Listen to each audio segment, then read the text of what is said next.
Alors, je veux dire, en lien avec le TAM, qui est le taux d'accroissement moyen, et qui concerne 2 points, hein, je veux dire, variation au travers de 2 points, le TAM, il faut 2 points, et le TAI. Bon, je vous remettrai cette vidéo en lien avec les vidéos correspondantes au TAM et au TAI. Donc si vous voulez aller revisiter cette vidéo, vous pouvez aller les voir. De toute façon, je mettrai un lien.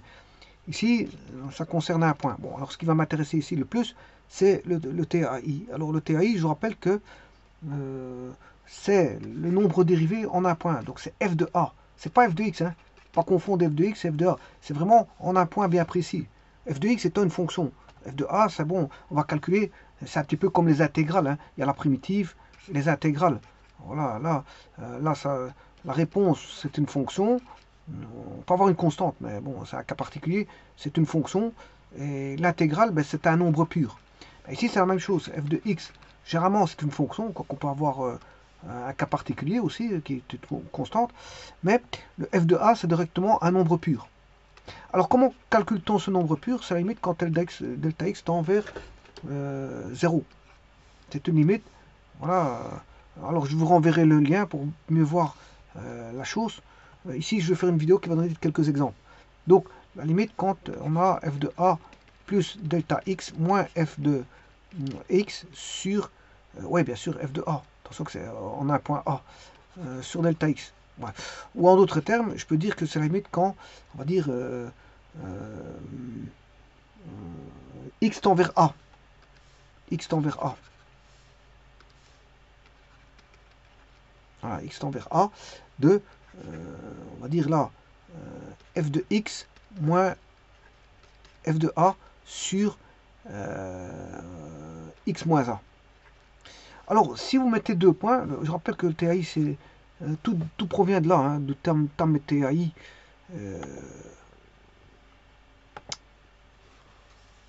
Le TAM, c'est un décroissement moyen. Bon, ça me donne en moyenne si ça, voilà, la décroissance ou la croissance. Donc, c'est donné par exemple par rapport à 2 points, c'est f de xb moins f de xa sur xb moins xa. Ou, si vous voulez, f de xa moins f de xb sur xa moins xb, c'est la même chose.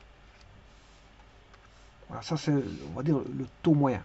Vous voyez qu'il y a besoin de 2 points, puisque les points nécessaires sont a xa point virgule f de xa, et le deuxième point b c'est xb point virgule f de xb. Alors maintenant, si on prend un cas de figure où le b tend vers a, c'est-à-dire xb va tendre vers xa, donc on va voir xa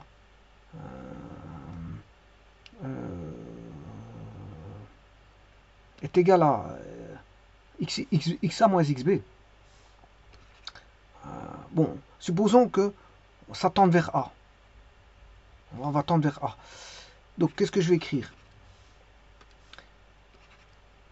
X, ou ça tend vers B. XB, on va dire que ça tend vers B. XB moins XA égale delta X. Donc, ça veut dire que XB est égal à delta X plus XA. Je peux dire aussi que le XA est égal à... donc, ça, c'est le TAM. Hein. Ce que je viens de faire, c'est le TAM. Maintenant, je vais écrire le TAI. XA est égal à XB plus delta X. Donc c'est un peu la même chose. De XA plus delta X.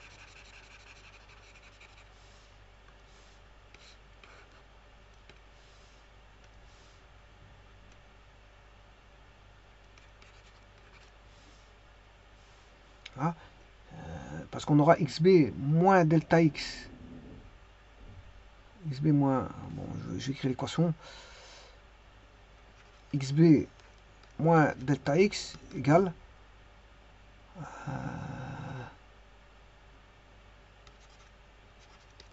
XA.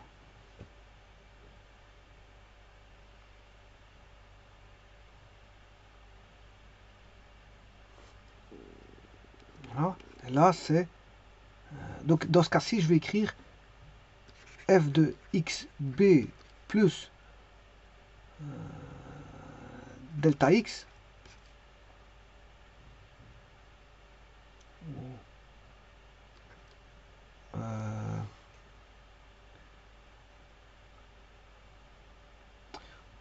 qu'est-ce que je pourrais écrire?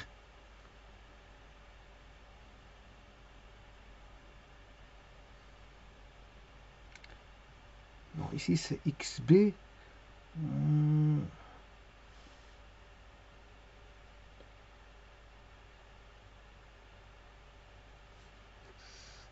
Bon, je vais regarder la limite, elle tend vers quoi? Si xb tend vers xa. Donc voilà, xb tend vers xa.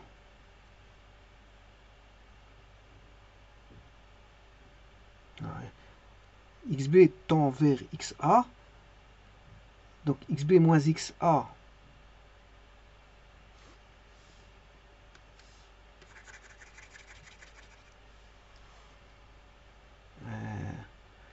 Xb moins xa égale delta x.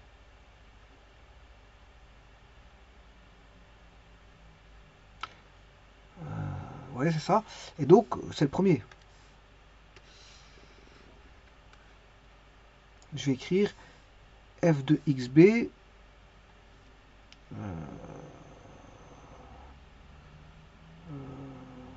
égal à x.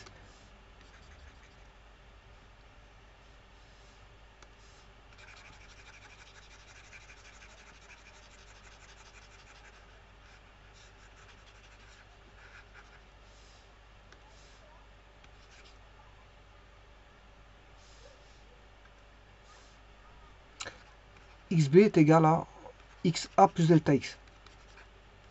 Voilà. Donc on aura f de xa plus delta x moins f de xa sur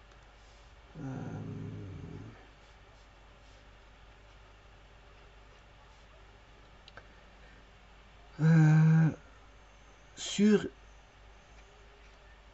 xb moins xa. Voilà, mais xb moins xa n'est rien d'autre que delta x. Rien d'autre que delta x. Donc, et là on n'a plus qu'un point. On n'a plus qu'un point qui est le point A. Bien sûr avec un intervalle. Ben, le delta x ici tend vers 0. Alors, quand xb tend vers xa, ça veut dire que delta x ici tend vers 0. Puisque le xb tend vers xa, donc voilà. Et bien sûr, il faut que la fonction soit continue au point où on calcule la limite. Au point où on calcule la limite, il faut que la fonction soit continue. Et donc, ça c'est le TAI. Pas confondre. Donc c'est un nombre. Hein. Ici c'est un nombre. Voilà. Contrairement à si je calcule la dérivée c'est une fonction. Qui peut être un nombre, hein, c'est un cas particulier. Je peux calculer la dérivée de 3, mais la dérivée de 3 ça fait 0 parce qu'il n'y a pas aucune variation. Voilà, alors maintenant, je vais donner quelques exemples de TAI.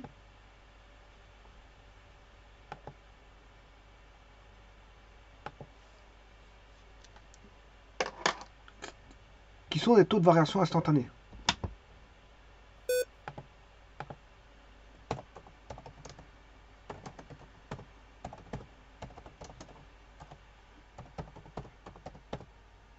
Alors c'est propice quand on a voilà, un élément qui dépend du temps. Donc on va dire que c'est analogique, une valeur analogique, une valeur temporelle. Une valeur temporelle analogique.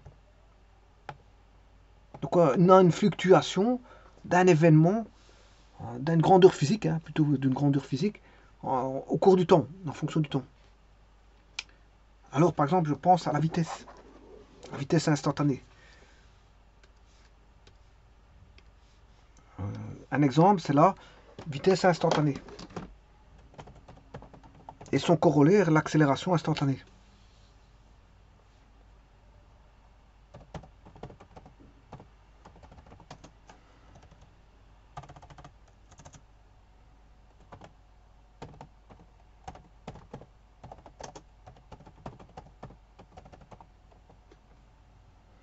Bon, au niveau des circulations, bon, ici, vitesse, c'est quoi? C'est une vitesse d'un mouvement, d'un corps.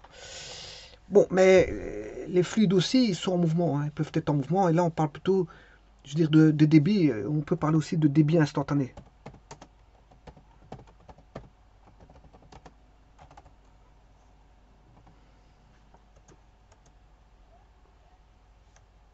Voilà.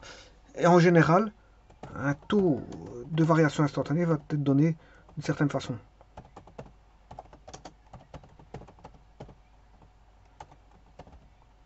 Alors, voyons voir la vitesse.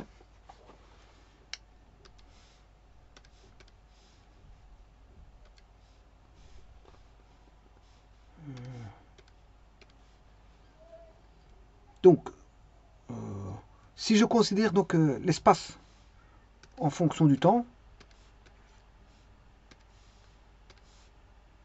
une loi E de t, variable, hein, on a des variations, des fluctuations, un espace en fonction du temps, et on désire connaître à un instant donné, voilà, sa variation instantanée. C'est le nombre dérivé en un point. Il faut le nombre dérivé en ce point-là. Donc il faut dériver. Et, bien sûr, ça, attention que c'est une grandeur analogique. Bien sûr, vous avez le temps. Et ça, c'est l'espace, c'est pas la vitesse. Mais si vous allez rechercher, euh, euh, voilà, vous avez la courbe de l'espace. En fonction du temps, vous allez chercher on va dire le nombre dérivé. Voilà, vous dérivez en un point bien donné, par exemple xa. Vous cherchez la dérivée de la fonction de t, vous remplacez par le point xa. Vous avez la vitesse instantanée.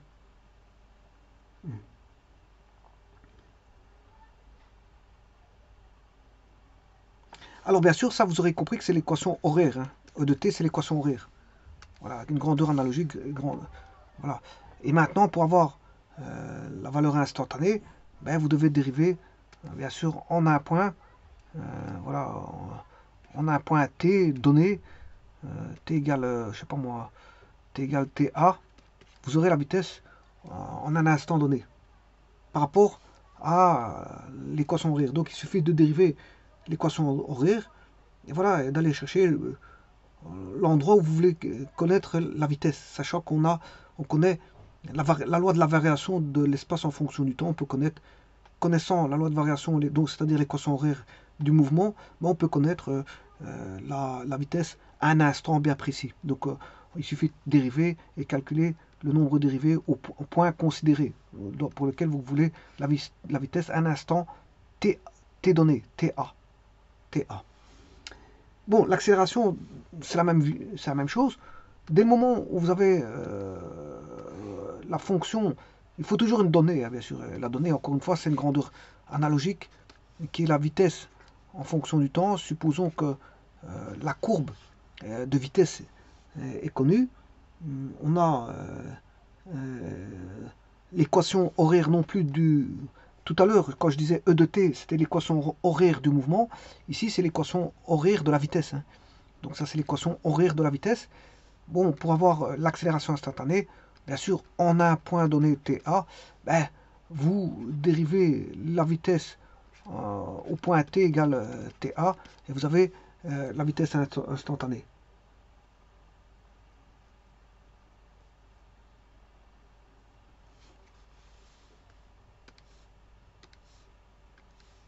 Bon, le débit instantané, un peu la même chose. Hein. Il faut toujours partir sur une base de connaissances qu'on connaît, enfin, il faut partir sur le principe même que l'on connaît une courbe de variation. Parce que, bon, on va pas faire une dérivée sur quelque chose qui n'existe pas. La dérivée, c'est par rapport à une courbe connue. Donc, on a une courbe, donc équation horaire, par exemple, du mouvement, ou équation horaire de la vitesse. Ou ici, dans ce cas-ci, je vais parler de débit instantané. Donc, il faut l'équation, bien sûr, horaire d'un liquide s'écoulant dans une conduite. Dans une conduite, par exemple, hein, dans une conduite. Voilà, il faut connaître la courbe de variation de, on va dire, l'équation horaire d'un liquide, Q de t en fonction toujours de t, donc c'est une grandeur analogique aussi. Équation donc horaire d'un liquide s'écoulant dans une conduite.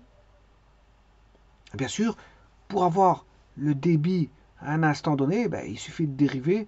Ben, à quel instant? Ben, à un instant qu'on vous demande. C'est-à-dire, si vous voulez le débit instantané ici, vous l'aurez. Si vous voulez le débit instantané ici, vous l'aurez. Si vous voulez le débit ici, vous l'aurez. Voilà.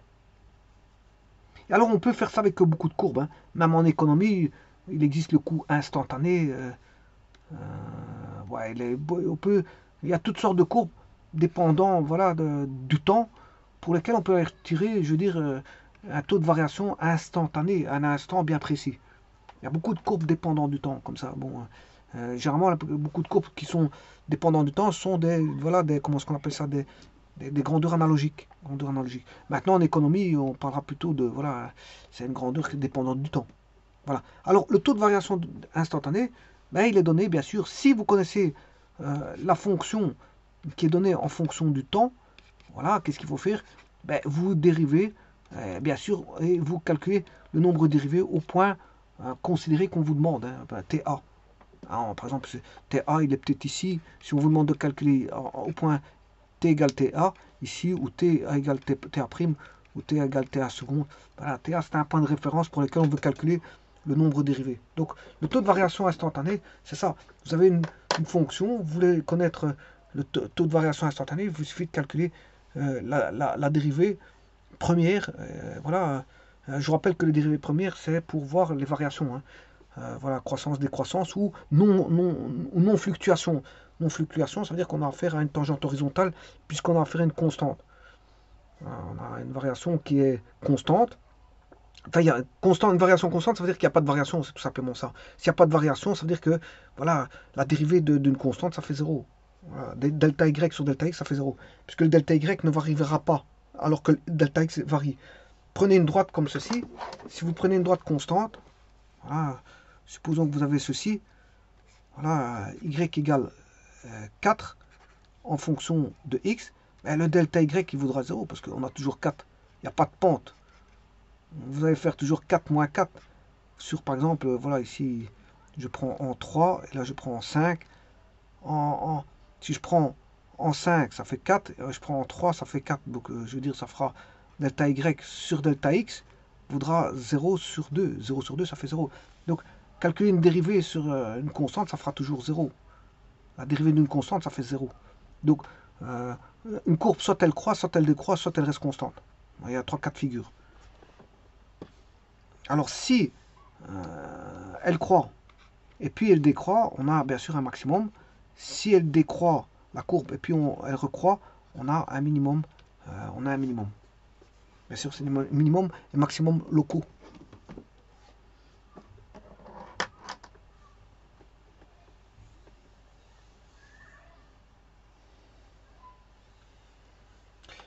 Je vous remercie.